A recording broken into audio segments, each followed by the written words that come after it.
Oke, baiklah. Opini yang saya sampaikan yang pertama meliputi penyebab, akibat, dan solusi. Sebelum memasuki penyebab, saya akan menjelaskan sedikit tentang pengertian pergaulan. Jadi, apa sih itu pergaulan? Pergaulan itu adalah hubungan timbal balik antara satu individu dengan individu lain. Pergaulan ini membentuk karakter yang sangat besar dalam jati diri kita. Jika pergaulan yang kita lakukan itu positif, maka akan memberikan karakter yang positif terhadap diri kita. Tetapi sebaliknya, jika pergaulan yang kita lakukan itu adalah pergaulan negatif, maka diri kita juga akan terjerumus ke dalam pergaulan yang negatif. Salah satu bentuk pergaulan yang sering kita jumpai dalam kehidupan modern seperti ini yaitu adalah pergaulan zina. Sebagaimana pergaulan zina itu sering terjadi pada usia remaja. Usia remaja apa sih itu?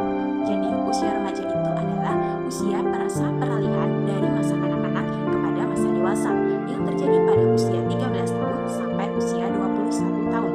Definisi ini dikemukakan oleh Zakia Derajat pada tahun 1970 pada bukunya halaman 69 sampai 72. Selanjutnya ada pun ciri fisik dari pergaulan bebas yang berupa zina itu adalah terbentuknya pubertas pada seseorang atau kematangan seksual. Salah satu bentuknya yaitu nantinya adalah zina. Sebenarnya Islam itu juga ada larangan-larangan dalam bergaul. Salah satunya itu pergaulan bebas. Tetapi sebenarnya Islam itu tidak melarang manusia untuk bergaul. Tetapi Islam mengenalkan kepada manusia bagaimana fitrahnya sebagai makhluk sosial, di mana manusia itu tidak dapat hidup sendiri tanpa bantuan orang lain. Kemudian ada pun faktor-faktor dalam penyebab zina, yaitu salah satunya adalah kasih sayang dari orang tua, kurangnya kasih sayang dari orang tua. Dalam hal ini, orang tua, bapak, ibu, ayah, bunda itu adalah faktor utama terpenting dalam pembentukan karakter anak sejak dini.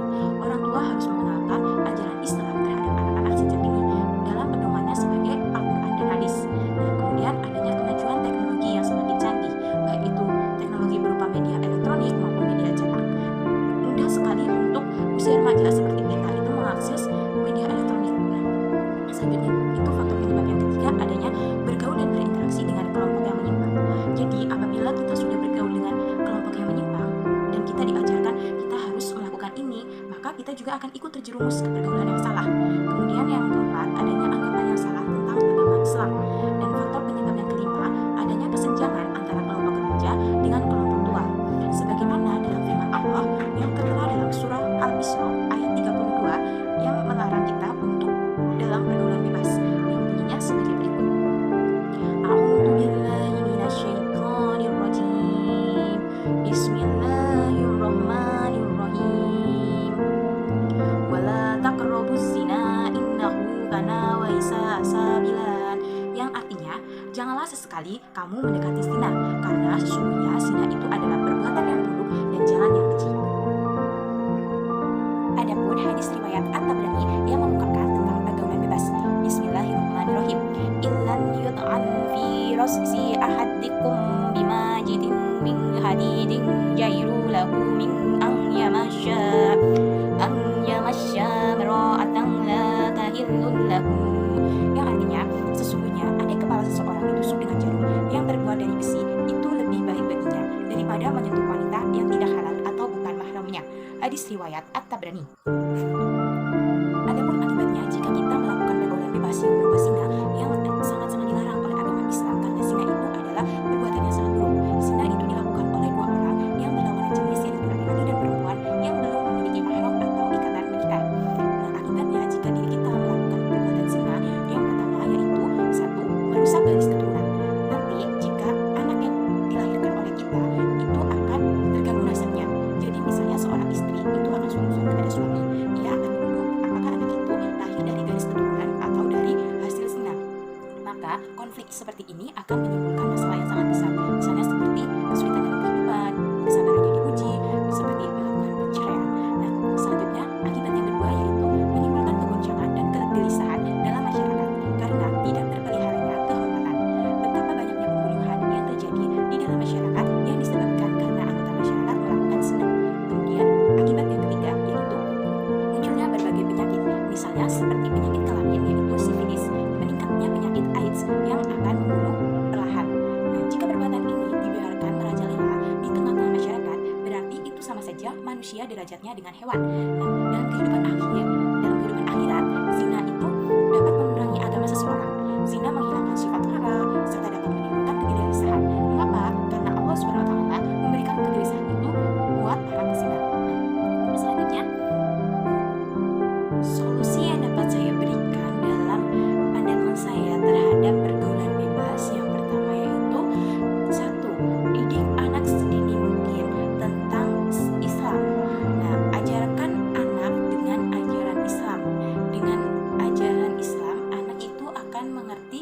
bagaimana sih pergaulan yang baik, bagaimana pergaulan yang tidak baik, sesuai dengan pedoman Al-Quran dan hadis. Nah, kemudian sekolahkan anak pada sekolah-sekolah yang mengedepankan agama. Kemudian kontrol dan batasi pergaulan remaja. Jadi kita nanti jika menjadi orang tua itu harus membatasi pergaulan anak-anak kita, kontrol waktu mainnya. Kita beri batasan main, misalnya kita beri batasan main kepada anak kita, jam sekian harus pulang, jam sekian harus sudah di rumah. Nah, maka dengan hal itu anak-anak akan jauh dari pergaulan bebas. Dan kemudian yang ketiga, larang anak kita dengan berpacaran, karena berpacaran itu adalah salah satu jalan menuju zina. Yang ketiga, selektif terhadap budaya barat.